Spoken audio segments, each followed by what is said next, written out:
Vilniuje lemiamas planetos pirmenybių Europos zonos 5-osios atrankos grupės turnyro rungtynes Lietuvos rankininkai baigė lygiosiamis 24-24 su Šveicarijos komanda. Pirmosiose rungtynėse svečiuose mūsų šalies rankininkai Šveicarijos ekipą buvo įveikę 2 įvarčių skirtumų 28-26.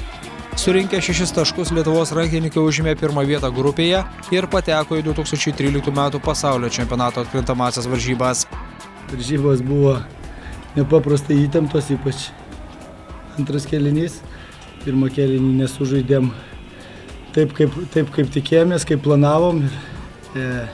Sakykime, išleidę varžovus į priekį 3-4 įvarčiais, praktiškai didesnę varžybų dalį iki berods 45-50 minutės vijomės, bet vyrai eilinį kartą parodė savo kovingumą, savo charakterį ir iki pat pabaigos ne tik išlygino, bet ir buvo persvėrę rezultatą. Rezultatyviausiai šiame mače Lietuvos rinktinės gretose žaidė Andrius Račkauskas, pelnęs 10, Nerijus Ataivas pridėjo 5 įvarčius. Beveik visas rungtynes pirmavusius ir padėtį aikštėje kontroliavusius šveicarus nokautavo rungtynių pabaigoje kelis itin svarbius metimus atrėmęs šeimininkų vartų sargas Arūnas Vaškevičius, galiausiai sulaikęs ir paskutinį Manuelio Linigerio metimą nuo 7 metrų žymos.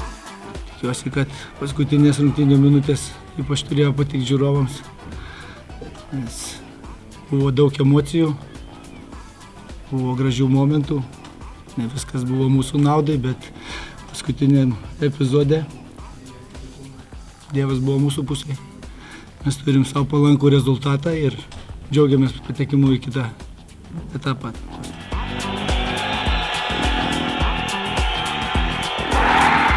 Lietuvos rinktinės varžovai atkrintamosiose varžybose paaiškės po sausio pabaigoje Serbijoje pasibaigusio Europos rankinio čempionato. Priminsime, kad Lietuvos vyrų rinktinė pasaulio rankinio čempionate dalyvavo tik vieną kartą – 97 metais Japonijoje, kur užėmė 10 vietą. Tomas Armanskas, Vytautas Juknys, Sport 1 žinios + Vilnius.